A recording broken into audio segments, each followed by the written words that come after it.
ஆண்டவராகிய இயேசு கிறிஸ்துவின் இனிய நாமத்தினாலே யாவரையும் அன்போடு கூட இந்த மாலை வேளையிலே என் வாழ்க்கை வரவேற்பதில் பெருமகிழ்ச்சி அடைகின்றேன். கர்த்தர் தாமே உங்கள் ஒருவரையும் ஆசீர்வதித்து வழி நடத்துவாராக. இதுவரை ஆண்டவர் இந்த 6 மாதங்களிலே நம்முடைய வாழ்க்கையை தொடர்ந்து ஆசீர்வதித்து பாதுகாத்து பலப்படுத்தி சுகப்படுத்தி பலவீனங்கள் ஒருவேளை பாடுகள் பிரச்சனைகள் போராட்டங்கள் மத்தியிலே ஆண்டவர் நம்மை அருமையாக வழிநடத்தி வந்த விதங்களை நினைத்து ஆண்டவருக்கு இந்த நாளிலே நாம் நன்றி செலுத்த போகிறோம். குறிப்பாக இந்த நாளிலே நடைபெற்ற ஒவ்வொரு காரியங்களிலும் அவனுடைய கிருபையின் கரம் இருந்ததற்காக நாம் நன்றி செலுத்த போகின்றோம். யாவரும் தலைகளை தாழ்த்தி நாம் ஜெபம் செய்வோம். நேற்றும் இன்றும் என்று மாறாத எங்கள் அன்பின் பல்லோபினாவே இது ஆசீர்வதிக்கப்பட்ட நல்ல நாளுக்காக நாங்கள் நன்றி செலுத்துகிறோம். தாப்பனே விசேஷமாக கிருபையின் கரம் எங்களை தாங்கட்டும். கிருபையின் கரம் ஆண்டவரே எங்களை ஏந்தட்டும். கிருபையின் கரம் ஆண்டவரே எங்களை தப்புவிக்க வேண்டும் என்று நாங்கள் செபிக்கின்றோம். இதுவரை தாங்கின தேவன், ஏந்தின தேவன், தப்புவித்த தேவன், இனிமேலும் எங்களை தாங்கி ஏந்தி தப்புவித்து ஆசீர்வதித்து மேன்மைப்படுத்தி நீர் வழிநடத்த நாங்கள் செபிக்கின்றோம். அன்றைய இந்த நாளிலே நாங்கள் கைது செய்த காரியங்கள் அன்றைய நாங்கள் எடுத்துக்கொண்ட ஒவ்வொரு முயற்சிகளிலும் உடைய தெய்வீக பிரசன்னம் எங்களோடு கூட இருந்து எங்களை அன்றைய எல்லா விதமான காரியங்களிலும் அன்றைய எங்களை மேன்மைப்படுத்தி பலப்படுத்தி கைது செய்த காரியங்கள் ஒவ்வொன்றையும் அன்றைய ஆசீர்வாதத்திற்காக நாங்கள் நன்றி செலுத்துகிறோம். இந்த மாலை வேளையிலும் கூட உடைய சமூகத்தில் நாங்கள் கடந்து வந்து உடைய பாதத்தில் எங்களை நாங்கள் தாழ்த்தி உடைய சமூகத்தில் எங்களை நாங்கள் முழுமையாக அர்ப்பணிக்க நீர் எங்களுக்கு பாராட்டின கிருபைகளுக்காக நன்றி ஆண்டவரே. இந்த நாளில் நன்றி சொல்லி உடைய சமூகத்தில் நாங்கள் நிற்கின்றோம். நீர் எங்களை கொண்டு பெரிய காரியங்களை செய்ய வேண்டும் என்று சொல்லி உடைய சமூகத்தில் எங்களை நாங்கள் தாழ்த்துகிறோம். மீதமுள்ள நேரம் மீதமுள்ள ஆராதனைகளை நாங்கள் தியானிக்க போகிற தியானம் அன்றைய நாங்கள் ஜெபிக்க போகிற ஜெபம் எங்களுடைய ஆவிக்குரிய வாழ்க்கையை பிரயோஜனம் உள்ளதாக இருக்க வேண்டும் நாங்கள் ஜெபிக்கின்றோம். எல்லா துதிக்கான மகிமையும் ஆண்டவரே நாங்கள் நமக்கு மாத்திரமே நாங்கள் செலுத்துகிறோம். தாக்கணும் நேசிக்கிற இயேசு கிறிஸ்துவின் நேற்று நாமத்தில் கெஞ்சி கேட்டுக்கொள்கிறோம். எங்கள் ஜீவனுள்ள நல்ல பிதாவே, ஆமென். ஆண்டவருடைய நாமம் மகிமைப்படுவதாக. நம் யாவரும் இணைந்து நன்றி சொல்லி உம்மை பாட வந்தோம், உம் காருண்யத்தை எண்ணி போற்ற வந்தோம் என்ற பாடலை யாவரும் இணைந்து நம்பார்.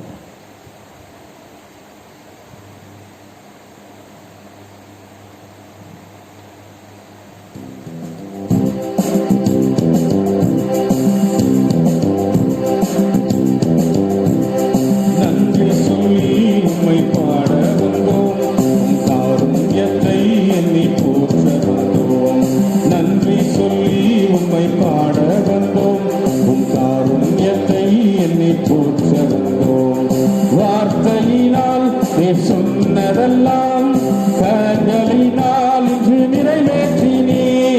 வார்த்தையினால் நீ சொன்னதெல்லாம் கரங்களினால் இன்று நிறைவேற்றினே. நன்றி நன்றி சொல்வோம் உயிர் உள்ளவரை, ஒன்றும் குறையாமல் காத்திடும் நல்லவரை. நன்றி நன்றி சொல்வோம் உயிர் உள்ளவரை, ஒன்றும் குறையாமல் காத்திடும் நல்லவரை. காற்றும் இல்ல மழையும் இல்ல, ஆனாலும் வாய்க்காலை நிரப்பினீரே. காற்றும் இல்ல மழையும் இல்ல, ஆனாலும் வாய்க்காலை நிரப்பினீரே. வார்த்தையினால் நீ சொன்னதெல்லாம் கரங்களினால் இன்று நிறைவேற்றினீ. வார்த்தையினால் நீ சொன்னதெல்லாம் கரங்களினால் இன்று நிறைவேற்றினீ. நன்றி நன்றி சொல்வோம் உயிர் உள்ளவரை, ஒன்றும் குறையாமல் காத்திடும் நல்லவரை. நன்றி நன்றி சொல்வோம் உயிர் உள்ளவரை, ஒன்றும் குறையாமல் காத்திடும் நல்லவரை. உடன்படிக்கை செய்து நடத்தி வந்தீர், மாறாமல் எப்போதும் காத்து கொள்வீர்.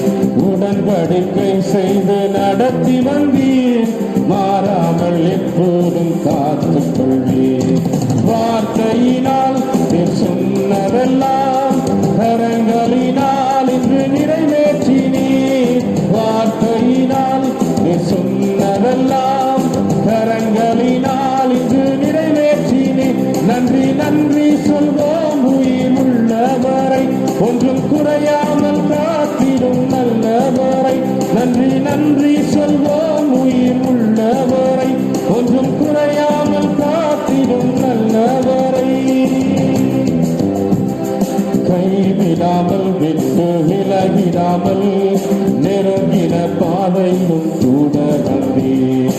கைவிடாமல் விட்டு விலகிடாமல் நெருங்கின பாதையிலும் கூட வந்தீர். வார்த்தையினால் நீ சொன்னதெல்லாம் கரங்களினால் இன்று நிறைவேற்றினீர். வார்த்தையினால் நீ சொன்னதெல்லாம் கரங்களினால் இன்று நிறைவேற்றினீர். நன்றி நன்றி சொல்வோம் உயிர் உள்ளவரை, ஒன்றும் குறையாமல் காத்திடும் நல்லவரை. நன்றி நன்றி சொல்வோம் உயிர் உள்ளவரை, ஒன்றும் குறையாமல் காத்திடும் நல்லவரை. வெட்கப்பட்ட தேசத்திலே கீர்த்தியும் புகழ்ச்சியும் ஆக்கினீரே. வெட்கப்பட்ட தேசத்திலே கீர்த்தியும் புகழ்ச்சியும் ஆக்கினீரே. வார்த்தையினால் நீ சொன்னதெல்லாம் கரங்களினால் இன்று நிறைவேற்றினீர். வார்த்தையினால் நீ சொன்னதெல்லாம் கரங்களினால் இன்று நிறைவேற்றினீர். நன்றி நன்றி சொல்வோம் உயிர் உள்ளவரை, ஒன்றும் குறையாமல் காத்திடும் நல்லவரை. நன்றி நன்றி சொல்வோம் உயிர் உள்ளவரை, ஒன்றும் குறையாமல் காத்திடும் நல்லவரை. நன்றி நன்றி சொல்வோம் உயிர் உள்ளவரை, ஒன்று குறையாமல் காத்திடும் நல்லவரை. ஆண்டவருக்கு நாம் நன்றி சொல்லி இந்த நாளிலே ஆண்டவரை நாம் துதித்திருக்கிறோம். உங்களுடைய வாழ்க்கையிலே ஆண்டவர் செய்ய நினைத்த காரியங்கள் ஒவ்வொன்றையும் ஈச் அண்ட் எவ்ரி பிட் நம்முடைய வாழ்க்கையில ஆண்டவர் என்னென்ன காரியங்களை எல்லாம் செய்ய வேண்டும் என்று சொல்லி ஆண்டவர் எத்தனைத்து வைத்திருக்கிறாரோ அவற்றை என்னுடைய வாழ்க்கையிலே பெற்றுக்கொள்வதற்கு ஒரே ஒரு காரியத்தை மாத்திரம் நான் செய்தால் போதும். ஆண்டவரே சொல்லும் அடியேன் நான் கேட்கிறேன். கர்த்தாவே சொல்லும் அடியேன் நான் கேட்கிறேன். உங்களுடைய வார்த்தைகளுக்கு நான் செவி கொடுக்கிறேன். என்னுடைய வாழ்க்கையை நீர் பொறுப்படுத்திக் உம்முடைய பாதத்திலே என்னை நான் முழுமையாக நான் சமர்ப்பிக்கிறேன். உடைய வார்த்தைகளை நான் கவனமாய் நான் கேட்பேன். வார்த்தையினால் சொன்னதை எல்லாவற்றையும் நிறைவேற்றி முடிப்பதற்கு அந்த வார்த்தைகளை நீங்களும் நானும் வாசிக்க வேண்டும், விசுவாசிக்க வேண்டும். அதன் வழியாக நாம் நடத்தப்பட வேண்டும். அப்படிப்பட்ட கிருபைகளை கர்த்தர் நமக்கு நிறைவாக தருவாராக. தொடர்ந்து நம்முடைய வாழ்க்கையிலே ஆண்டவருக்கு நாம் நன்றி செலுத்துவோம். நம்முடைய வாழ்க்கையில் ஆண்டவர் பெரிய காரியங்களை செய்வாராக. ஆண்டவருடைய வார்த்தைகளுக்குள்ளாக நாம் கடன் செல்வோம்.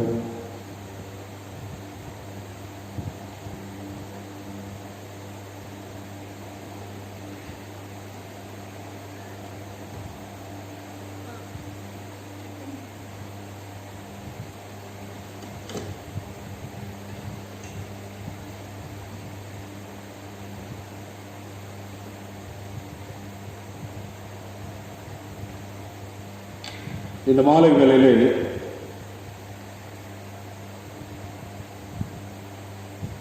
ஆண்டுடைய வார்த்தைகளை நாம் தியானிப்பதற்கென இந்த நேரத்தில் நாம் நம்முடைய வாழ்க்கையை நாம் அர்ப்பணிப்போம். இந்த வேத வசனங்களை நாம் தியானிக்கும் போது நமக்குள்ளாக மிகப்பெரிய ஒரு சந்தோஷம்.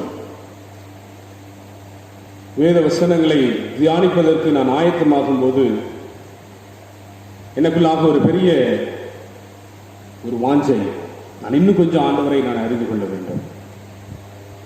I just want to know God more than yesterday. நேற்று தினத்தை விட நான் இந்த நாளிலே இன்னும் கொஞ்சம் நான் ஆண்டவரை ஆழமாக அறிந்து கொள்ள வேண்டும்.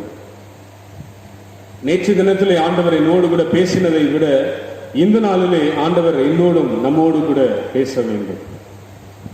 நேற்று தினத்திலே நான் ஆண்டுடைய வசனங்களை கேட்டதை விட இந்த நாளிலே ஆண்டுடைய சத்தத்தை நான் கேட்டு அதன்படியே என்னுடைய வாழ்க்கையிலே நான் நடக்க வேண்டும். இதெல்லாம் நம்முடைய வாழ்க்கையின் ஆதாரமாக, இதெல்லாம் நம்முடைய வாழ்க்கையின் சிந்தனையாக மாற வேண்டும். என கர்த்தருடைய வார்த்தைக்கு செவி கொடுக்கிறவர்களுக்கு இப்பொழுது சொல்லப்படும் ஆசீர்வாதங்கள் எல்லாம் வந்து உங்களுக்கு பலிக்கும் என்று சொல்லி அருமையாக அங்கே உபாகமத்தின் புஸ்தகத்திலே 28ஆம் அதிகாரம் 2ஆம் வசனத்திலே நாம் அருமையாக நாம் வாசிக்கின்றோம். ஆகவே அந்த வார்த்தையின் அடிப்படையிலே இந்த நாளிலே நீங்களும் நானும் ஏற்கனவே வார்த்தையினால் சொன்னதை நம்முடைய வாழ்க்கையிலே ஆண்டவர் நிச்சயமாக நிறைவேற்றுவார் என்று சொல்லி நாம் அருமையாக அறிக்கையோடு கூட நாம் இப்பொழுது பாடினோம். இப்பொழுது அதே வேத வசனத்திலே ஒருவேளை அப்போஸ்தலனாகிய பவுலுடைய வாழ்க்கையிலே அவர் கொண்ட தீர்மானத்தை நம்முடைய வாழ்க்கையிலே நாமும் நினைத்து அதே போல ஒரு தீர்மானம் நம்முடைய வாழ்க்கையிலே நாம் வாழ வேண்டும். அதே போல ஒரு சிந்தனை நமக்குள்ளாக இருக்க வேண்டும். அதே போல ஒரு வாஞ்சை நமக்குள்ளாக இருக்க வேண்டும். ஆகவே இந்த தீர்மானம் நம்முடைய வாழ்க்கையிலே நம்ம இரவில் நம்ம தூங்கிட்டு இருக்கும்போது நம்ம எழுப்பி நீ என்ன தீர்மானித்திருக்கிறாய் என்று சொல்லி யாராச்சும் கேட்பார்கள் என்றால் இந்த வசனத்தை நான் சொல்லி என்னுடைய தீர்மானத்தை இந்த வசனத்தின் அடிப்படையிலே நான் என்னுடைய வாழ்க்கையில நான் தீர்மானம் எடுத்திருக்கிறேன் அப்படின்னு நம்ம சொல்வோம் என்றால் நிச்சயமாக ஒருவேளை வார்த்தைக்காக அல்ல, பல நேரங்களிலே நம் வார்த்தை ஜாலம் பண்ணுகிறோம். அருமையாக நம்முடைய வாழ்க்கையிலே வார்த்தையின் மூலமாக அருமையாக நாம் பேசிவிட்டு நம்முடைய நடத்தையிலே வார்த்தைக்கும் நம்முடைய செயல்பாடுகளுக்கும் எந்த சம்பந்தமும் இல்லாமல் பல நேரங்களிலே நாம் நடந்து கொண்டிருக்கிறோம். அதெல்லாம் ஆண்டவருக்கு நன்றாக தெரியும். ஆகவே இந்த நாளிலே நம்முடைய வாழ்க்கையில ஒரு மாற்றம். நேற்று தினத்திலே நாம் தியானிக்கும் போது ஒரு வார்த்தை சொல்லி நாம் தியானித்தோம். ஒருவன் கிறிஸ்துவுக்குள் இருந்தால் அவன் புது சிருஷ்டியாய் மாற வேண்டும். All the past things should go away. பழைய காரியங்கள் அனைத்தும் நம்முடைய வாழ்க்கையிலிருந்து நாம் தூக்கி எறிய வேண்டும். இந்த நாளிலே நீங்களும் நானும் ஒரு தீர்மானத்தோடு கூட அருமையான அப்போஸ்தலனாகிய பவுலுடைய வாழ்க்கையில அவர் என்ன தீர்மானித்திருந்தார் அல்லது அவர் எடுத்த தீர்மானம் என்ன அப்படின்றத முதலாவது நாம் வாசித்து விட்டு ரோமருக்கு எழுதின நிருபம் 8ஆம் அதிகாரம் 36ஆம் வசனத்தை நாம் வாசித்த பின்பு இந்த நாளுக்குரிய செய்திக்குள்ளாக நாம் கடன் செல்வோம். ரோமர் 8:36. அவருக்குள்ளாக ஒரு தீர்மானம் அவர் எடுத்திருக்கிறார். அந்த தீர்மானத்தை தான் இப்ப நம்ம வாசித்து போகிறோம். கிறிஸ்துவின் அன்பை விட்டு நம்மை பிரிப்பவன் யார்? அதுதான் தீர்மானம். அடுத்தவர் இதெல்லாம் என்னுடைய வாழ்க்கையிலே நான் ஆண்டவர் மீது வைத்திருக்கிற அன்பை பிரித்து விட முடியுமா அப்படின்னு சொல்லி ஒரு சில காரியங்களை சொல்லுகிறார். உபத்திரவமோ, வியாகுலமோ, துன்பமோ, பசியோ, நிர்வாணமோ, நாச மோசமோ, பட்டயமோ, இவை எல்லாவற்றிலும் நாம் நம்மில் அன்பு கூறுகிறவர்களாலே முற்றும் ஜெயம் கொள்ளுகிறவராயிருக்கிறோம்.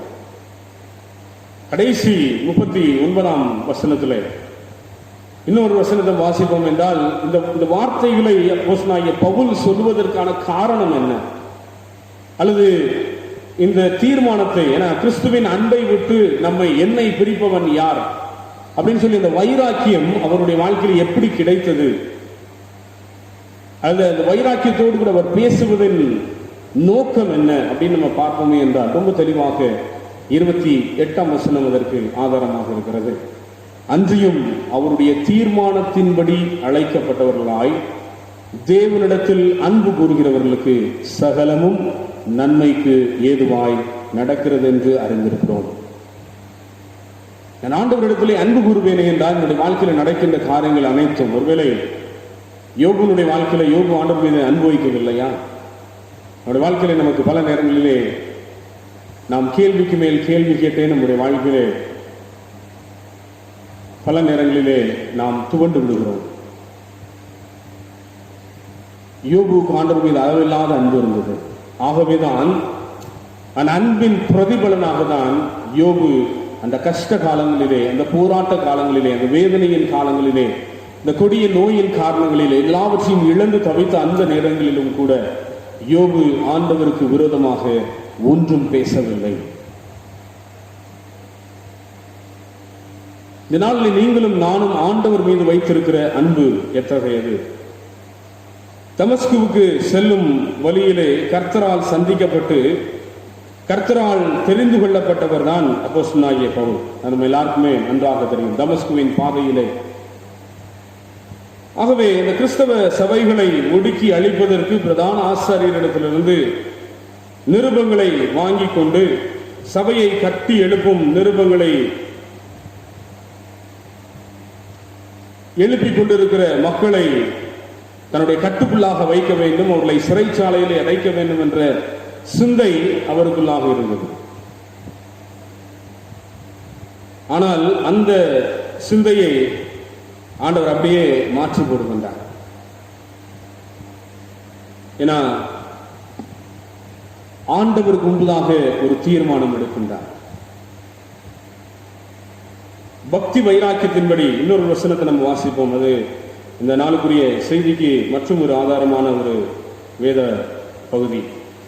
பிலிப்பியர் 3ஆம் அதிகாரம்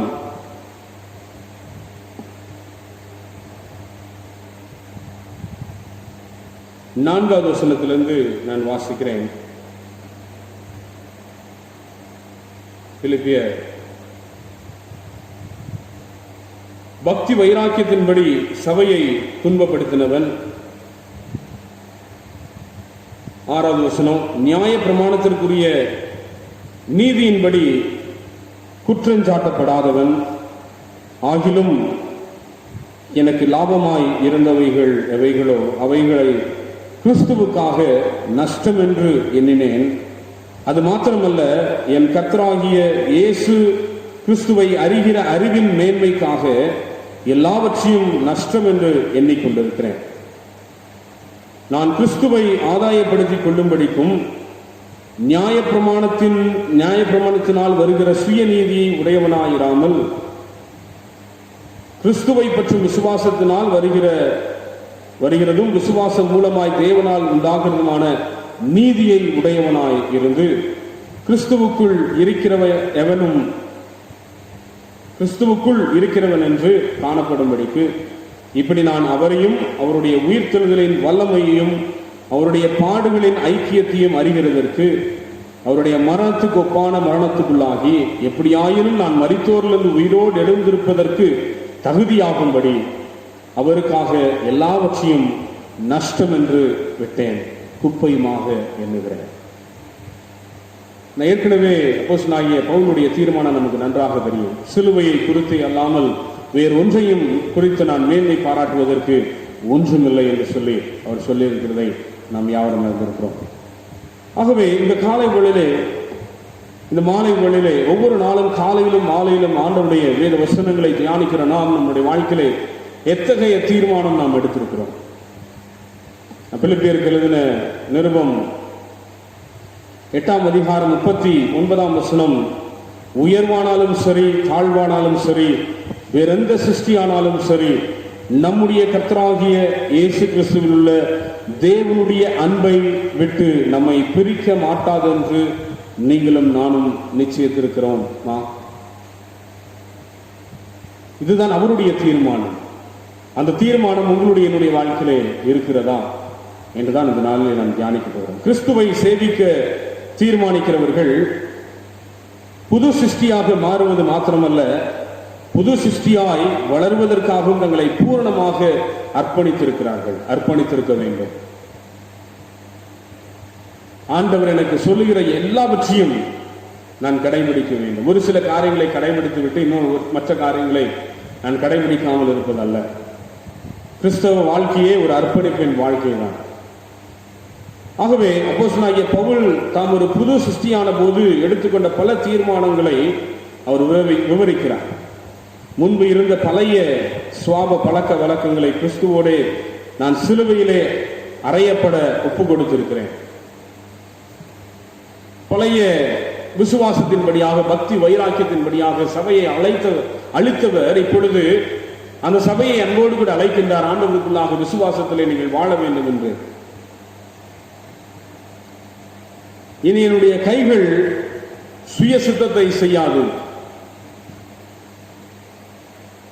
I'm not going to do anything which pleases me. நான் விரும்புகின்ற ஒன்றையும் நான் செய்ய போவதில்லை. மாறாக ஆண்டவராகிய இயேசு கிறிஸ்து விரும்புகிற காரியங்களை நான் செய்ய போகிறேன். என்ன ஒரு அருமையான ஒரு தீர்மானம் நம்முடைய வாழ்க்கையில. உண்மையிலே இந்த வார்த்தைகளை சிந்திக்கும் போது தியானிக்கும் போதுதான் ஒரு பவுலுடைய வாழ்க்கையில சவுலாக இருக்கும்போது நடந்த ஒரு சம்பவம் நம் நினைவுக்கு வருகிறது. ஸ்தேவானை கல்லிருந்து கொல்லுகிற ஒரு காரியம் நம் கண் முன்னாலே எல்லாம் நடக்கிறது. இந்த நாளில் நீங்களும் நான் நம்முடைய வாழ்க்கையை சற்று ஆழமாக நாம் ஆராய்ந்து பார்ப்போம். இனி என் கால்கள் பாவ பழக்க வழக்கங்களை நோக்கி ஓடுவதில்லை. நம்முடைய கால்கள் ஓடிக்கொண்டிருக்கிறதா? ஒரு தீர்மானம் எடுப்போமா? என்னுடைய செவிகள் ஆண்டவருக்கு பிடிக்காத காரியங்களை கேட்கப் போவதில்லை. நாம் ஒரு தீர்மானம் எடுப்போமா? என்னுடைய வாயின் வார்த்தைகள் கர்த்தருக்கு பிடிக்காத காரியங்களை பேசப் போவதில்லை. நாம் ஒரு தீர்மானம் எடுப்போமா? என்னுடைய கண்கள் கர்த்தருக்கு பிடிக்காத காரியங்களை பார்க்க போவதில்லை. ஒரு தீர்மானம். இந்த தீர்மானங்களை நாம் எடுத்து இந்த தீர்மானத்தின் அடிப்படையிலே நாம் வாழ்வோம் என்றால் அதுதான் கிறிஸ்தவ வாழ்க்கை, வேற ஒன்றும் கிடையாது.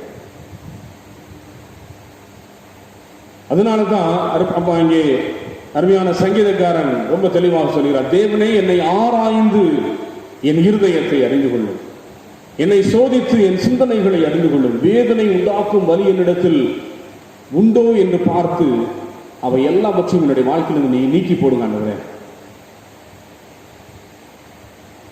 ஆண்டவர் தான் நம்முடைய பாவங்களை நம்ம விட்டு நீக்க வேண்டும். மேற்குக்கும் கிழக்குக்கும் எவ்வளவு தூரமோ அவ்வளவு தூரமாய் அவர் நம்முடைய பாவங்களை விட்டு நம்மை நீக்குகிறார். இந்த மாலை வேளையிலே நீங்களும் நானும் ஒரு தீர்மானம் எடுப்போம்.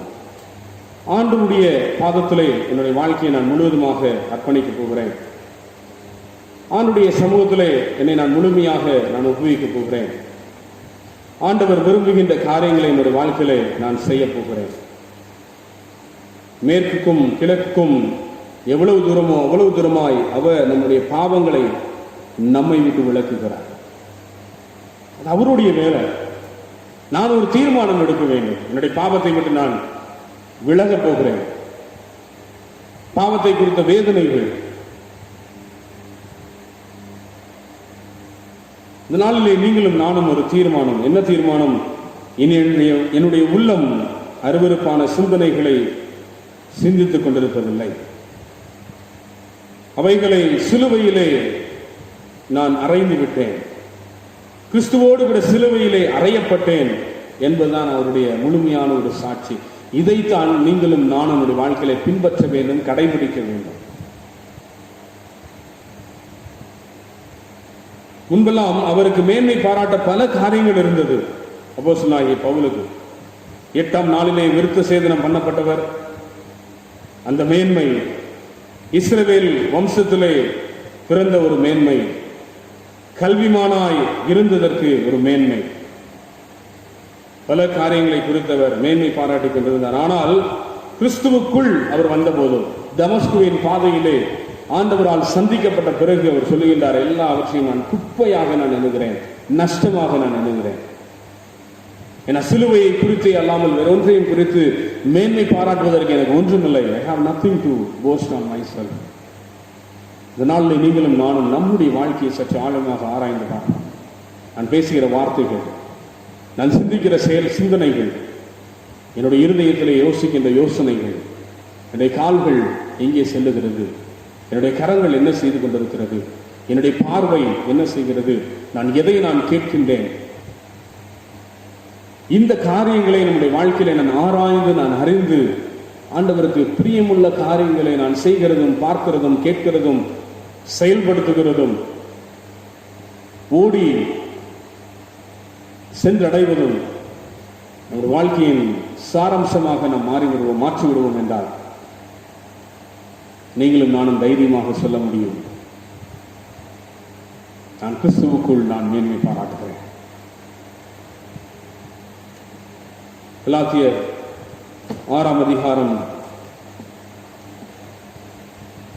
14ஆம் வசனம்.